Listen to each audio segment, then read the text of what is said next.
നോമ്പ് കാലഘട്ടം ആത്മീക ജീവിതത്തിന്റെ ആഴങ്ങൾ കണ്ടെത്തേണ്ടുന്ന കാലം.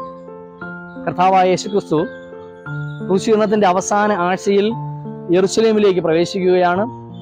വൈകുന്നേരങ്ങളിൽ ഒലിവുമലയ്ക്ക് അരികിലുള്ള ബഥാനിയിലേക്ക് കർത്താവ് കടന്നു പോവുകയും അവിടെ രാപാർക്കുകയും ചെയ്യും. തിങ്കളാഴ്ച പ്രഭാതം കർത്താവ് ബഥാനിയിൽ നിന്നും യെരുശലേമിലേക്ക് കടന്നു വരുമ്പോൾ കർത്താവിന് വിശന്നു. അകലെ ഇലയുള്ള ഒരു അത്തിവൃക്ഷം കർത്താവ് കണ്ടു. അതിന്റെ അരികിൽ കടന്നുപോയി ഫലം തിരയുമ്പോൾ ഫലമുണ്ടായിരുന്നില്ല. കർത്താവ് അത്തിയെ ശപിക്കുകയാണ്. ഫലമില്ലാത്ത അത്തിയിൽ നിന്നും ഇനി ആരും ഫലം തേടാതിരിക്കട്ടെ എന്ന് കർത്താവ് അത്തിയെ ശപിക്കുകയും വേര് മുതൽ അത് ഉണങ്ങിപ്പോവുകയും ചെയ്യുന്നുണ്ട്.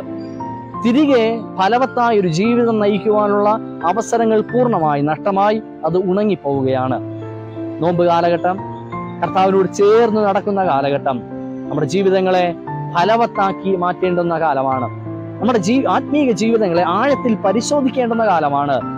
പുറമെയുള്ള പുറംപോച്ചുകളും അഭിനയങ്ങളും മാത്രമായി എൻ്റെ ആത്മീയ ജീവിതം മാറുന്നുണ്ടോ, അതോ ആഴങ്ങളിൽ വിലയേറിയ ആത്മീക ജീവിതത്തിന്റെ അനുഭവമായിട്ട് മാറുവാൻ എനിക്ക് കഴിയുന്നുണ്ടോ?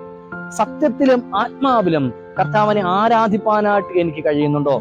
നമ്മുടെ ആത്മീക ജീവിതങ്ങളെ പരിശോധിച്ചുകൊണ്ട് പുറം മാത്രം വിശുദ്ധിയുടെ അനുഭവമല്ല, അകമേ വിശുദ്ധിയുള്ള ഫലവത്തായ ജീവിതം നയിപ്പാൻ, ആഴമേറിയ ആത്മീയ ജീവിതത്തിന്റെ അനുഭവങ്ങളായിട്ട് മാറുവാൻ ഈ നോമ്പ് കാലഘട്ടം ദൈവം നമ്മെ ഒരുക്കുമാറാകട്ടെ, അനുഗ്രഹിക്കുമാറാകട്ടെ.